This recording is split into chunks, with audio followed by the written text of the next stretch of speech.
Hey, it's the Scotch Test Dummies. I'm Scott. Bart, Jim Beam Rye we're bringing to you today. what else am I bringing? A cold. Bam, chest. Let's see what a rye whiskey does to a cold. I need some medicine. Let's test it. Test it.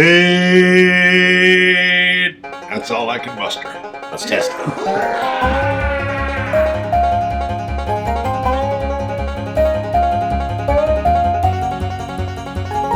All right, I'm looking up my notes. See, this goes way back. When did you try We it? might not. I don't think I have. This is our first filming session for today.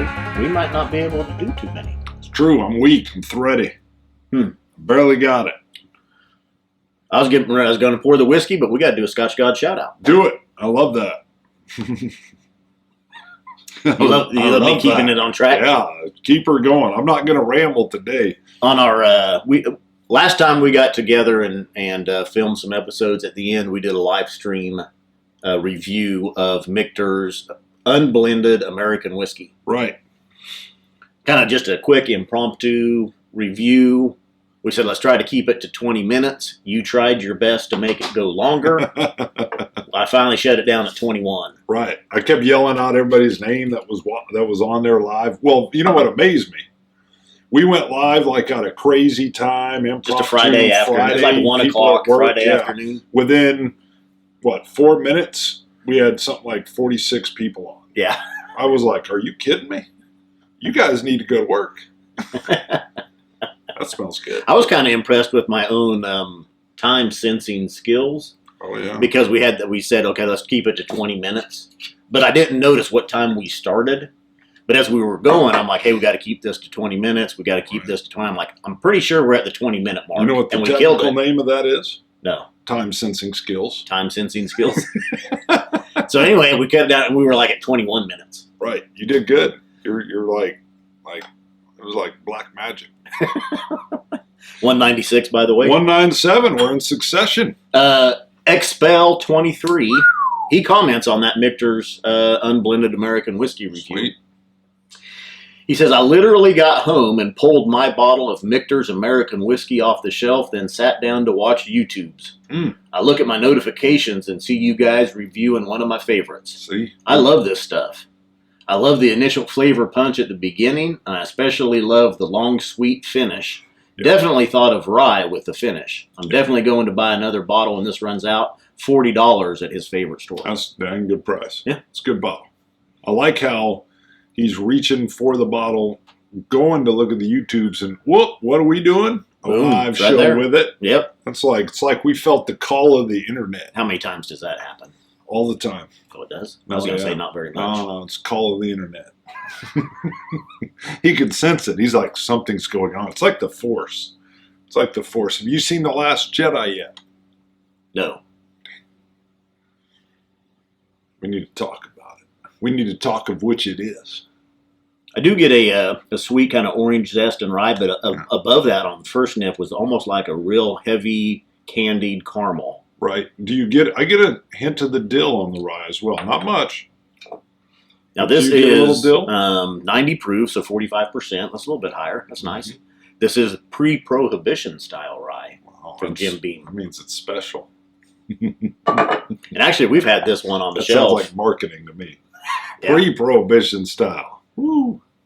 Now, this one's been on the shelf for a while, and actually, we just had a commenter that said, can you guys do the right. Jack Daniels rye or the Jim Beam rye? Yep. And I said, Jim Beam sitting right here. Done Jack. We'll do it. Not that new one. Right. We did the single barrel Jack rye. Right. We haven't done just the new standard which would Jack, be a good one. We should. I love the rye. It's like $20. We need to pick it up. Sounds like a plan.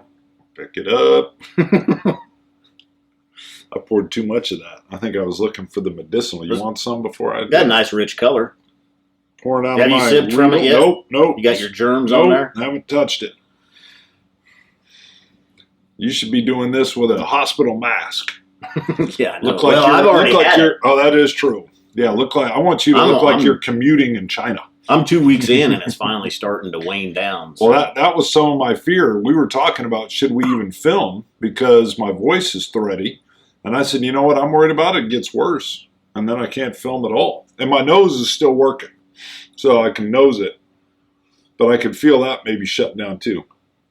Yeah, it's got a real nice caramel like you said, a caramel toffee nose to it.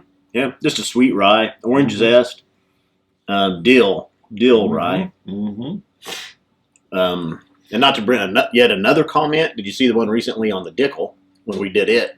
A guy he sent me an email. And I should pull it up and look up his name. Maybe I will while you're talking at some point. You could, but he emailed and said, hey, I've had the Dickel Rye. He goes, I love it, but there's been some note in there I couldn't pin down. I couldn't figure out what it was. And I watched your review, and you guys said dill pickle. Yeah. Boom, that's it. He goes, it's dill pickle. Perfect. That is it. Yeah, it's like you can even get the dry dill seasoning, and you can kind of get it from that. Although those are a little dusty, but definitely. So the flavor here, and I'm going to look for you to compare. I get a caramel, a light caramel on the finish. The forefront is a little bit peppery, but in the middle, I'm not really picking up anything of distinction. So let me come back. Do you have anything? I'm still letting it move in. Actually, it doesn't feel like it's 45%. No, it feels a little lighter now. Yeah. Right? Yeah. Not bad at all. Not real strong, any real strong flavor notes though. Right. See, it's first sip. Let me try a little bit more. Seems feathery in the middle. I get the pepper on the forefront, and I get a beautifully sweet caramel on the finish. But finish doesn't go for too long, 15, 20 seconds. Just staying with the caramel, maybe a little bit of cream. But I'm missing something in the middle. It's like it just disappears a little bit. Vanilla cream, caramel cream, the rye, a little bit of oak. And I found the email. Anton Ferdinand is the one that emailed about the Dickel and the dill explosion. The Dickel and the dill explosion. Nothing here really jumping out at me. Nothing yelling at me saying this is bad. Nothing really jumping out saying, hey, look at me. The rye seems a little subtle.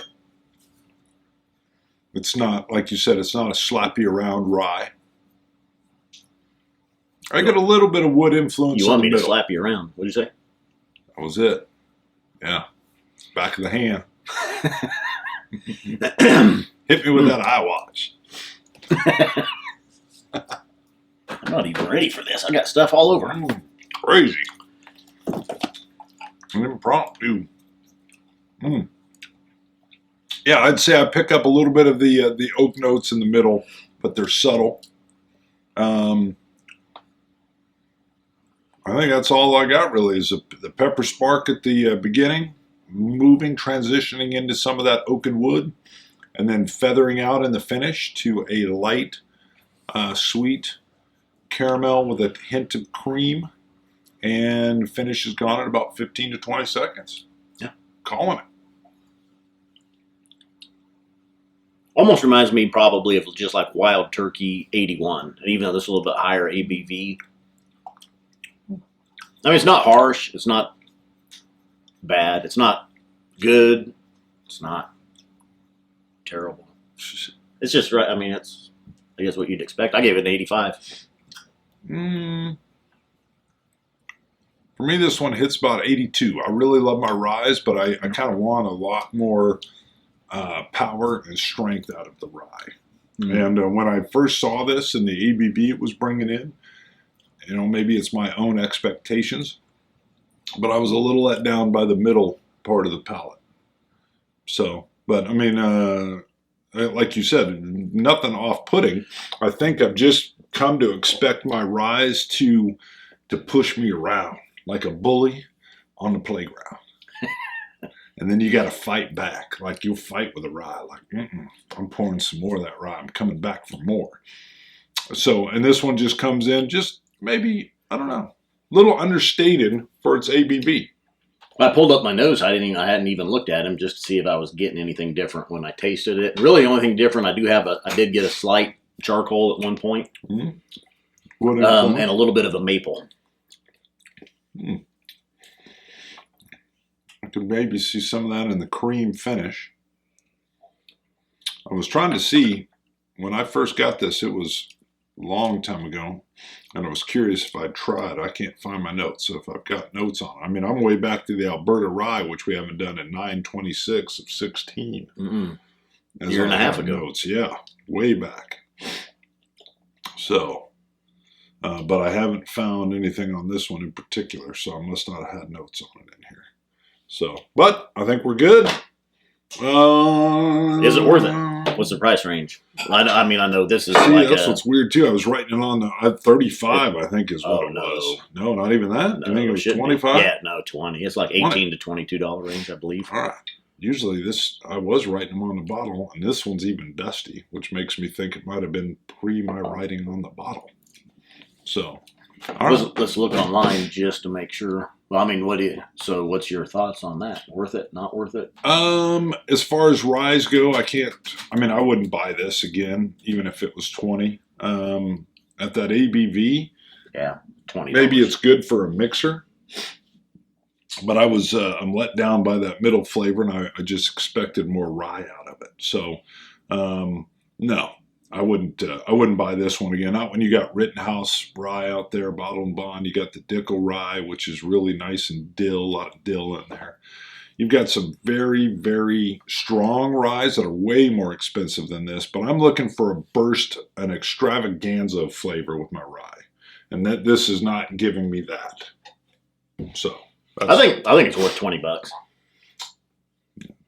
I just want that burst of flavor. I mean, if you don't like to compare things and say, well, I can buy X for $20, why would I buy this? I'm just saying. I think it's worth $20. It's nothing extraordinary. It's a good mixer. If you got a bar, if you keep a rye on there for Manhattans, I don't think you're going to go. And if you buy it and you don't like it, it costs you $20. I hear what you're saying. I'm just saying when I order a rye, I have some expectations, and this one doesn't fit those expectations, so I would not return to it again. And sadly, I don't mix ryes in any concoctions. I drink it neat, and I like to be punched by it. Right in the throat. So that's what I'm looking for. When I go into my ryes, I'm looking for a little beastie going on. What do you got on the Traveling Dummies? Traveling Dummies, Hoyt Hempel. Ooh. Hemphill. On Twitter, he sent us a picture. Coin number 273. He was traveling around. He's out in California, but he's at the Refined Distillery. Wow, spelled with like a re, colon, find. Wow, Refined. But they've got a vodka finished in barrel, distilled from grapes, but it's a brown juice. Looks like a whiskey. What? And then they also have a rye whiskey. That's what I'm talking about. Maybe they have more, but at least the coin is sitting here in this picture with those two bottles. What's the number on that coin? 273. Ooh, 273. And then is that on a bar, or is that at a... Yeah, well, it's at the distillery. Ooh. And there was one here. He's got Crowbar, but he's got a picture of his tour guide holding the coin. Well, isn't she nice? That was nice. Yeah, it was Crowbar.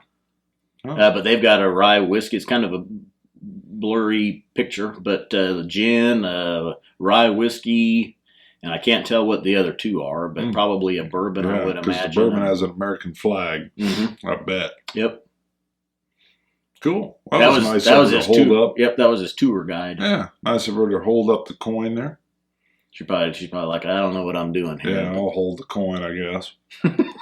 Right, it's a double coin. Oh, it's Alice. Alice, way to go, Alice! Hold the coin, Alice. Good. You got to send me those because I'll be editing these shots. Gotcha. Sweet. All right. The hats are up. As far as merch, we've got the brand new hats. I don't have one visible currently. We should have, but you've seen it. Go look at our store if you want. It's a cool little Spartan helmet with a little Glencairn nose. T-shirts, coins, Glencairns. Everything helps the show. That's right. Support the show. Check us out on Patreon. You can go for $1 a show, limited even to $1 a month if you want. We got a couple people that do that. Yeah. Then we got some people that do $20 a show. Mm-hmm. Those are nice people. You know what we need to do for this year? What? We're sitting right at almost 60 patrons. Sure. If we need If we hit 100 patrons this year, something crazy like me and you on a bungee jump or Oh, I'm not doing it. I know. Heights in the free fall. I know, me I know. And neither. I'll be come the up with one that something. breaks the cord, and that would be terrible. If we hit 100 patrons, we do something. How about me on a trampoline?